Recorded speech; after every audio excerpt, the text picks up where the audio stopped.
नमस्कार दोस्तों, सहस्त्र ई एजुकेशन प्लेटफॉर्म के यूट्यूब चैनल में आप सभी का स्वागत है। आज के इस वीडियो में हम वाक्य और वाक्य भेद को पढ़ेंगे और इससे संबंधित प्रश्नों को हल करेंगे। तो चलिए वीडियो की शुरुआत करते हैं। तो सबसे पहले वाक्य क्या है उसे जान लेते हैं। वाक्य किसी न किसी भाव या विचार को संपूर्ण से प्रकट करने वाले शब्द समूह को वाक्य कहते हैं। तो किसी भाव या विचार को संपूर्ण रूप से प्रकट करने वाले शब्द समूह या पद समूह भी हो सकते हैं, इसे वाक्य कहेंगे। वाक्य के अंग और अवयव जो हैं दो होते हैं, जिसमें पहला है उद्देश्य और दूसरा है विधेय। तो उद्देश्य क्या होता है? जिसके बारे में कुछ कहा जाए वह उद्देश्य कहलाएगा, और विधेय उद्देश्य के बारे में जो कहा जाता है वो जो है विधेय कहलाता है। जैसे अगर उदाहरण से समझे तो एक वाक्य है फूल सुंदर है, तो फूल सुंदर में है तो इसके बारे में किसके बारे में कहा जा रहा है? तो फूल के बारे में कहा जा रहा है, तो ये क्या हो जाएगा? ये उद्देश्य हो जाएगा। और फूल के बारे में क्या कहा जा रहा है? सुंदर है कहा जा रहा है, तो सुंदर है ये क्या हो जाएगा? ये विधेय हो जाएगा। यहाँ से डायरेक्ट प्रश्न पूछे जाते हैं, जैसे देखते हैं प्रश्न को। वाक्य है ऑप्शन ए शब्द मात्र, ऑप्शन बी उच्चारण मात्र, ऑप्शन सी विचारों को पूर्णता से प्रकट करने वाला पद समूह, ऑप्शन डी चिन्ह मात्र। तो वाक्य क्या होता है? वाक्य जो है विचारों को पूर्णता से प्रकट करने वाला पद समूह होता है। तो इस प्रश्न का ही आता होगा ऑप्शन सी।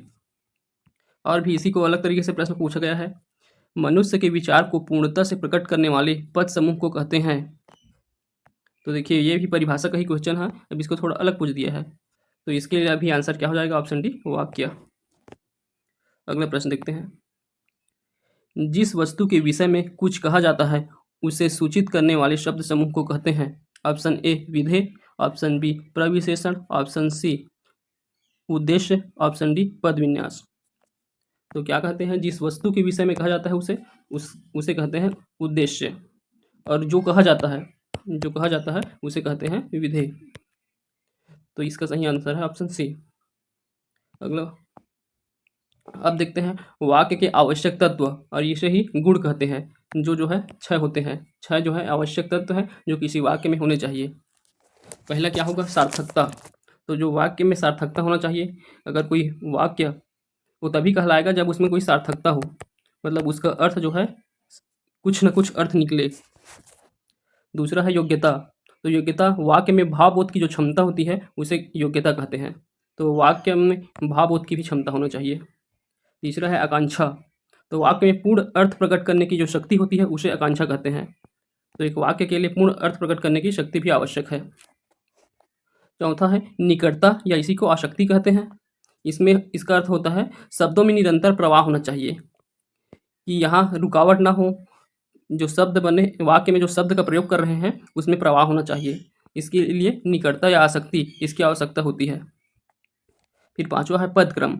पद क्रम जो है सार्थक भाव प्रकट करने के लिए आवश्यक होता है। पद का क्रम क्या होना चाहिए इस ये भी बता सकते हैं। तो पहले कर्म होना चाहिए, सॉरी कर्ता होना चाहिए, पहले कर्ता, फिर कर्म, फिर होता है क्रिया। तो ऐसा ये पद क्रम एक सही तरीके से होना चाहिए जिससे इसका भाव जो है सार्थक प्रकट हो। फिर छठवां है अन्वय। तो अन्वय का अर्थ होता है मेल। इसमें वाक्य में क्या का मेल होना चाहिए? लिंग, वचन, पुरुष, काल आदि का ठीक ठीक मेल होना चाहिए, कि जिस लिंग का प्रयोग कर रहे हैं वाक्य में उसी लिंग के शब्दों का प्रयोग करें। जैसे एक वचन का प्रयोग कर रहे हैं तो एक वचन वाले ही सहायक क्रियाओं का प्रयोग करें। ऐसे जो लिंग, वचन, पुरुष, काल होते हैं उनका सही मेल होना चाहिए, ये अन्वय कहलाता है। तो यहाँ से भी डायरेक्ट प्रश्न आया है, प्रश्न को देखते हैं। वाक्य के गुण की श्रेणी में नहीं है। ऑप्शन ए आकांक्षा, ऑप्शन बी सन्निधि या आसक्ति, ऑप्शन बी योग्यता, ऑप्शन डी उद्देश्य। तो वाक्य के गुण अभी देखे हैं। वाक्य के गुण तो यहाँ से डायरेक्ट प्रश्न आया है, तो इसमें क्या था? आकांक्षा था, आसक्ति था, योग्यता भी था, पर उद्देश्य इसका गुण नहीं है, इसका अवयव है। ये वाक्य के अवयव होता है ये उद्देश्य। तो इस प्रश्न का सही उत्तर ऑप्शन डी हो जाएगा। आगे देखते हैं। अब वाक्य के भेद को देखते हैं कि वाक्य कितने प्रकार के हैं, इनका वर्गीकरण कैसे करते हैं। तो इनका वर्गीकरण जो है दो आधारों पर किया जाता है। पहला रचना और स्वरूप के आधार पर, दूसरा है अर्थ के आधार पर। तो रचना और स्वरूप के आधार पर इसके 3 प्रकार होते हैं, और अर्थ के आधार पर इसका जो है 8 प्रकार होता है। तो देख लेते हैं पहले रचना के स्वरूप के आधार पर। तो पहला है सरल वाक्य, मिश्र वाक्य और संयुक्त वाक्य। तो सरल वाक्य क्या होंगे? इसमें एक कर्ता रहेगा और एक जो है कर्म रहेगा। एक कर्ता और एक कर्म रहेगा। मतलब कि क्या होगा, एक जो है उद्देश्य है और एक जो है विधेय रहेगा, तब वो जो है वो सरल वाक्य कहलाएगा। और अगर दूसरा देखते हैं हम लोग मिश्र वाक्य, तो मिश्र वाक्य में क्या रहेगा, सरल वाक्य के अलावा सरल वाक्य रहेगा, एक सरल वाक्य रहेगा, उसके अलावा जो है एक या एक से अधिक आश्रित उपवाक्य भी रह सकता है। जो इस सरल वाक्य के ऊपर आश्रित हो ऐसे उपवाक्य भी रहेगा, तब जो है मिश्र वाक्य कहलाएगा। और अगर तीसरा देखें संयुक्त वाक्य को, तो संयुक्त वाक्य में क्या होगा, कोई भी सरल वाक्य, दो या दो से अधिक सरल वाक्य या दो या दो से अधिक मिश्र वाक्य को जब अवयव के द्वारा जोड़ देते हैं, अवयव के द्वारा जोड़ देते हैं, जैसे कि और हो गया, लेकिन हो गया, परंतु हो गया, ऐसे अवयव का प्रयोग करके जब जोड़ देते हैं तब वो जो है संयुक्त वाक्य कहलाएगा। तो ये हो गया रचना के आधार पर 3 प्रकार के वाक्य। अब अर्थ के आधार पर देख लेते हैं। तो अर्थ के आधार पर ये जो है 8 प्रकार के होते हैं। तो कौन कौन से 8 प्रकार हैं? पहला है विधिवाचक, दूसरा है निषेधवाचक, तीसरा है प्रश्नवाचक, चौथा है आज्ञावाचक, पांचवा है इच्छावाचक, छठवां संदेहवाचक, सातवां विस्मयादिबोधक और आठवां है संकेतवाचक। तो इनका अर्थ भी जो है इनके जो नाम है उसी के अनुसार है, तो इसको आसान कर याद करना बहुत सरल रहेगा। तो विधिवाचक है, तो विधिवाचक में क्या होगा, जब क्रिया का होने का बोध होता है, क्रिया होने का बोध होता वो जो है विधिवाचक कहलाएगा। और निषेधवाचक में इसमें नहीं होने का बोध होता है, कोई क्रिया जो है नहीं होने का बोध होगा तब वो निषेधवाचक कहलाएगा। प्रश्नवाचक में प्रश्न पूछने का बोध होता है। आज्ञावाचक में कोई आज्ञा, आदेश या फिर कोई भी अनुदेश देने का जब बात किया जाता है आज्ञा का, तब वो आज्ञावाचक होगा। और इच्छावाचक में इसमें किसी की इच्छा या फिर कोई शुभकामना देने की बात कहा जाता है, तब वो इच्छावाचक वाक्य होता है। और संदेहवाचक वाक्य, संदेह में संदेह का भाव जब दिखाई देगा तब वो संदेहवाचक रहेगा। विस्मयादिबोधक में कोई सुख दुख हो, आश्चर्य वाली जो बातें होता है वो जो है विस्मयादिबोधक के अंतर्गत आएगा। फिर अंतिम है संकेतवाचक, इसमें कोई भी संकेत हो या फिर कोई शर्त, ऐसे भाव जब प्रकट होते हैं तब वो जो है संकेतवाचक वाक्य कहलाएंगे। तो ये जो है 8 प्रकार के अर्थ के आधार पर वाक्य है। तो इनके प्रकारों से डायरेक्ट प्रश्न पूछे जाते हैं। चलिए अब प्रश्न को देखते हैं। तो अगला प्रश्न है, रचना के अनुसार वाक्य के कितने भेद हैं? तो अभी देखें रचना के अनुसार कितने भेद हैं। तो रचना के अनुसार कितना होगा, 3। तो रचना के अनुसार 3 कौन कौन से थे? एक सरल वाक्य था, दूसरा जो है मिश्र वाक्य था और तीसरा जो है संयुक्त वाक्य था। तो चलिए अगला प्रश्न देखते हैं। रचना के आधार पर कौन सा वाक्य भेद नहीं है?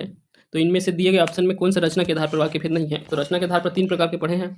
तो ऑप्शन ए दिया है कर्म वाक्य, ऑप्शन बी सरल वाक्य, ऑप्शन सी संयुक्त वाक्य, ऑप्शन डी मिश्र वाक्य। तो ये सरल वाक्य है, संयुक्त वाक्य भी है, मिश्र वाक्य भी है, पर ये कर्म वाक्य जो है रचना के आधार पर नहीं है। तो इस प्रश्न का उत्तर ऑप्शन ए हो गया। अगला प्रश्न देखते हैं। अर्थ के अनुसार वाक्य के कितने प्रकार हैं? Option A 8, option B 4, option C 2, option D 1। तो अर्थ के अनुसार हम पढ़े हैं 8 प्रकार इसके। तो 8 प्रकार कौन कौन से थे? तो पहला था विधिवाचक, दूसरा था निषेधवाचक और तीसरा था प्रश्नवाचक, चौथा था इच्छावाचक, पांचवा था संदेहवाचक, छठवा था विस्मयादिबोधक, एक संकेतवाचक था और क्या बच गया, एक संबंधवाचक था। सॉरी, संबंधवाचक नहीं था क्या? हाँ, ये आज्ञावाचक था। तो आज्ञावाचक था लास्ट। ठीक, तो हम लोग कितने देख लिए? 8 प्रकार जो है अर्थ के अनुसार। तो अब अगला देखते हैं प्रश्न। हिंदी में आधारभूत वाक्य कितने प्रकार के होते हैं? तो आधारभूत वाक्य पूछे तो ये भी जो है 8 प्रकार के होंगे। जो हम अर्थ के आधार पर पढ़े हैं वही जो है आधारभूत वाक्य कहलाते हैं। तो ये भी 8 प्रकार के होंगे। अगला है, तुमने इतना अच्छा काम किया और मुझे खबर ही न दी, यह वाक्य है। अब इसमें ये कौन से प्रकार का वाक्य पहचानना है? ऑप्शन ए है विस्मयादिबोधक, ऑप्शन बी इच्छाबोधक, ऑप्शन सी मिश्र वाक्य, ऑप्शन डी संयुक्त वाक्य। तो इस वाक्य को अगर देखें तो तुमने इतना अच्छा काम किया, एक वाक्य हो गया ये। फिर मुझे खबर ही न दी, ये दूसरा वाक्य हो गया और दोनों के बीच में एक अवयव जुड़ा हुआ है। तो अब ये क्या कहलाएगा? ये जो है संयुक्त वाक्य कहलाएगा, क्योंकि 2 सरल वाक्य को एक अवयव के द्वारा जोड़ा गया है। तो चलिए अगला प्रश्न देखते हैं। मैं खाना खा चुका तब वह आया, यह वाक्य है। ऑप्शन ए सरल वाक्य, ऑप्शन बी संयुक्त वाक्य, ऑप्शन सी मिश्र वाक्य, ऑप्शन डी संक्षिप्त वाक्य। तो अब इस वाक्य को अगर देखें तो पहला है मैं खाना खा चुका, एक सरल वाक्य है ये। उसके बाद दूसरा है तब वह आया, तो मतलब ये जो है इसके ऊपर आश्रित है, पहले वाक्य के ऊपर ये आश्रित है। तो ये क्या रहता है कि दूसरे के ऊपर आश्रित भी एक पद प्रयोग हुआ है यहाँ, तब ये रहेगा मिश्र वाक्य। कोई सरल वाक्य है उसके साथ किसी आश्रित उपवाक्य का प्रयोग हुआ रहता है तो वो मिश्र वाक्य कहलाता है। अगला प्रश्न, कृपया बैठ जाइए कौन सा वाक्य है? ऑप्शन ए संकेतवाचक, ऑप्शन बी संदेहवाचक, ऑप्शन सी आज्ञावाचक, ऑप्शन डी विस्मयादिबोधक। तो देखिए कृपया बैठ जाइए, तो कृपया बैठ जाइए इसमें क्या कर रहे हैं, आज्ञा दे रहे हैं। तो बैठ जाने की कोई विनती करे या आज्ञा दे तो जो है आज्ञावाचक के अंतर्गत आएगा। तो इस प्रश्न का सही उत्तर ऑप्शन सी होगा। अगला प्रश्न देखते हैं, निम्नलिखित वाक्य में से संदेहवाचक वाक्य को पहचानिए। ऑप्शन ए है तुम खाओ, ऑप्शन बी क्या तुम खा रहे हो, ऑप्शन सी उसने खा लिया होगा, ऑप्शन डी यदि तुम खाओ तो मैं भी खाऊं। चलिए अब इसे देखते हैं। तो इसमें पूछा गया है संदेहवाचक वाक्य। तो पहला ऑप्शन को अगर देखें तुम खाओ, तो तुम खाओ ये जो है सरल वाक्य है, और या फिर बोल सकते हैं ये विधिवाचक वाक्य है। क्या तुम खा रहे हो, तो ये इसमें क्या प्रश्न पूछा जा रहा है, तो ये जो है प्रश्नवाचक वाक्य हो गया है। उसने खा लिया होगा, तो खा लिया होगा, तो यहाँ संदेह प्रतीत हो रहा है, उसके पता नहीं है कि कंफर्म खा लिया है करके, खा लिया होगा तो ये जो है संदेहवाचक हो जाएगा। और अंतिम ऑप्शन यदि तुम खाओ तो मैं भी खाऊं, दूसरे के ऊपर इसमें आश्रित है, तो ये क्या बता रहा है, ये यदि तुम खाओ तो मैं खाऊं, तो ये जो है एक मिश्र वाक्य है बोल सकते हैं इसे। तो इस प्रश्न में पूछा गया है संदेहवाचक वाक्य, तो इसका सही उत्तर हो जाएगा ऑप्शन सी। अगला प्रश्न देखते हैं, पानी न बरसता तो धान सूख जाता, यह वाक्य है। तो पानी न बरसता तो धान सूख जाता, यह कौन से प्रकार का वाक्य है? ऑप्शन ए विधिवाचक, ऑप्शन बी संदेहवाचक, ऑप्शन सी आज्ञावाचक, ऑप्शन डी संकेतवाचक। तो जिसमें संकेत का बोध होता है वो जो है संकेतवाचक होता है। तो इसमें भी देखिए प्रश्न में संकेत का बोध हो रहा है, पानी ना बरसता, अगर पानी नहीं बरसता तो क्या हो जाता, धान सूख जाता। तो पानी के ऊपर ये निर्भर कर रहा है, अगर पानी ना बरसता तो धान सूख जाता, तो यहाँ एक संकेत दिया जा रहा है, तो ये क्या हो जाएगा, ये संकेतवाचक वाक्य। अगला है, वह पढ़ता है या मजाक करता है, यह किस प्रकार का वाक्य है? ए विधि सूचक वाक्य, बी प्रश्नवाचक, सी अनुज्ञावाचक, डी संदेहार्थक वाक्य। तो इसमें बोला गया है वह पढ़ता है या मजाक करता है, तो यहाँ प्रश्नवाचक है, तो ये प्रश्न पूछा जा रहा है, तो ये जो है प्रश्नवाचक वाक्य हो जाएगा। अगला है, राम ने कहा गाड़ी पलट गई, ये कौन सा वाक्य है बताना है। तो ऑप्शन ए दिया हुआ है सरल वाक्य, ऑप्शन बी द्वित्व वाक्य, ऑप्शन सी संयुक्त वाक्य, ऑप्शन डी मिश्र वाक्य। तो राम ने कहा गाड़ी पलट गई, तो पहला एक सरल वाक्य दिया है, राम ने कहा गाड़ी पलट गई, तो इसके ऊपर आश्रित है ये वाक्य, तो ये जो है मिश्र वाक्य हो जाएगा। अगला प्रश्न देखते हैं, किसी वाक्य के अंश को हम निम्नलिखित में से क्या कहेंगे? ऑप्शन ए पदबंध, ऑप्शन बी पदतल, ऑप्शन सी पदरूप, ऑप्शन डी पदत्राण। तो ये भी एक नया शब्द बोली आ जाएगा इसमें, किसी वाक्य के जो अंश होता है उसे हम कहते हैं पदत्राण। अगला प्रश्न है, राजा नगर में आए अर्थ के अनुसार यह वाक्य निम्नलिखित में से किस प्रकार के अंतर्गत है? तो राजा नगर में आए, तो इसे अर्थ के अनुसार पूछा है, तो 8 प्रकार में से कोई एक ऑप्शन में भी दिया हुआ है। ऑप्शन ए संदेश सूचक वाक्य, ऑप्शन बी विद्यनार्थक वाक्य, ऑप्शन सी संकेतार्थक वाक्य, ऑप्शन डी इच्छाबोधक वाक्य। तो इसमें है राजा नगर में आए, तो राजा नगर में आए एक सामान्य जो क्रिया हो रहा है उसको दर्शा रहा है, तो जो क्रिया होता है उसे दर्शाता है, उसे विधिवाचक या विधानार्थक वाक्य कहते हैं, तो ये जो है ऑप्शन बी।